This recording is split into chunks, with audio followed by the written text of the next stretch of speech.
नमस्कार, मैं हूं अमित सिन्हा। मैं आईसीआईसी फाउंडेशन में ट्रेनर हूं। आज मैं चर्चा करने वाला हूं इलेक्ट्रिकल होम अप्लायंस में इलेक्ट्रिक केटल के पार्ट्स को कैसे टेस्ट करें, ये सीखेंगे।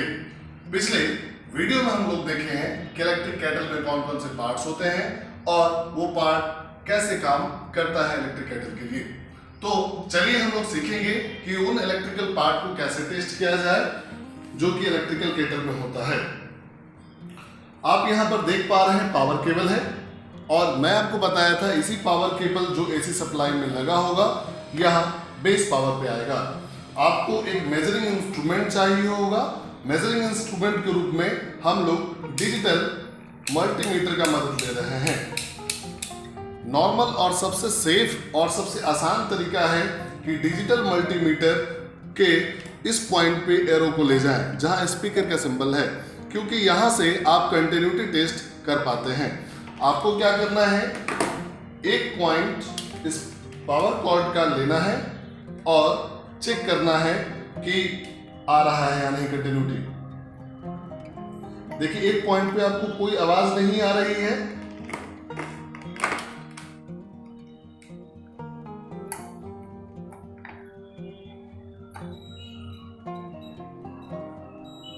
देखिए जब मैंने एक टर्मिनल पे लगाया था तो ना ही कुछ डिस्प्ले था और ना ही कोई ऑडियो साउंड थी, लेकिन एक पॉइंट पे है, यानी कि हमारा फेज वाला वायर जो पावर कॉर्ड के अंदर है वो बिल्कुल सही है।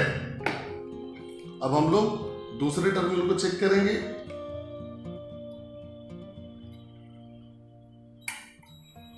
देखिए न्यूट्रल वाले में आप ऑडियो भी सुन पा रहे हैं,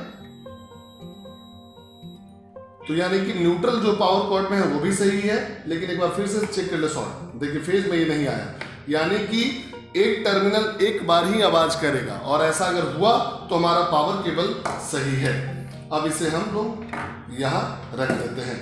मैं निश्चिंत हूं कि मेरा बेस पावर सही है। अब जो दूसरा टर्मिनल है जो मैंने आपको बताया था कि यहाँ पर कनेक्ट करने के लिए लगा होगा इस तरह से, तो उसको मैं अलग करके रखा हूं ताकि आपको मैं सिखा सकूं। यहां पर जब आप गौर से देखेंगे तो ये स्ट्रक्चर आपको दिख रहा है। जब इसमें दो रिंग है, एक फेज के लिए है और दूसरा न्यूट्रल के लिए है। फेज सप्लाई जब यहां नीचे टच होगा बेस पावर से तो फेज यहां आएगा और इस तरह से यहां पर थर्मोस्टेट स्विच है और उसके बाद स्विच के बाद यहां फेज जब बाहर आएगा तो हीटिंग एलिमेंट से कनेक्ट होगा। तो अब मुझे चेक करना है कि ये थर्मोस्टेट स्विच काम कर रहा है या नहीं। आपको ये इजीली चेक हो सकता है। इन दोनों पॉइंट पे आप अगर कंटिन्यूटी मिल जाती है या कोई रेसिस्टिव वैल्यू मिल जाती है, इसका मतलब है कि आपका थर्मोस्टेट स्विच काम कर रहा है।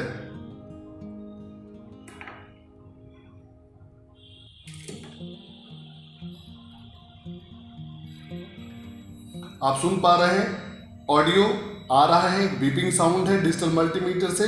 इसका मतलब है कि इन दोनों पॉइंट के बीच में जो थर्मोस्टेट स्विच लगा है वो भी सही है और ये जो वायरिंग दिख रही है ये भी सही, स्ट्रिप वायरिंग। अब न्यूट्रल इस पॉइंट पे आएगा कॉपर पे और यहां आएगा। अब मुझे ये देखना है कि न्यूट्रल का जो ये स्ट्रिप वायरिंग है वो सही है या नहीं।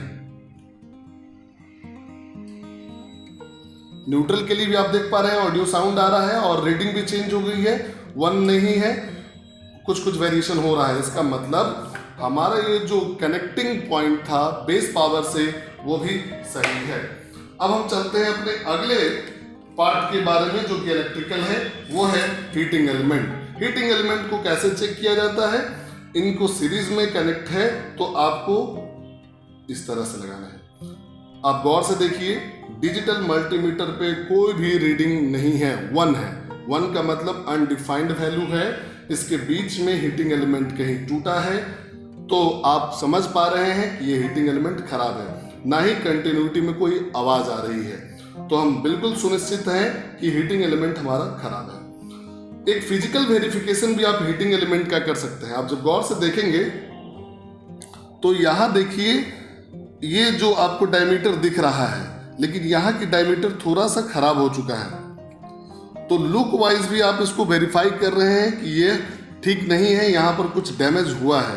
तो शायद उसी डैमेज की वजह से ये हीटिंग एलिमेंट हमारा खराब हो गया है। तो हीटिंग एलिमेंट हमने टेस्ट करना सीखा, हम थर्मोस्टेट, स्विच, बेस पावर और पावर कॉर्ड करना सीख गए हैं। तो जो मुख्य समस्या है इलेक्ट्रिक केटल का वो यही है कि वह गर्म नहीं हो रहा है या ओवरहीट हो रहा है या सप्लाई नहीं आ रहा है। और इन सभी समस्याओं के लिए जो टेस्ट मैंने आपको सिखाया है, थर्मोस्टेट, हीटिंग एलिमेंट और पावर कॉर्ड को चेक करना, आप उससे समझ पाएंगे कि आपका इलेक्ट्रिक केटल कहां खराब है। तो अब हम विदा चाहते हैं। धन्यवाद।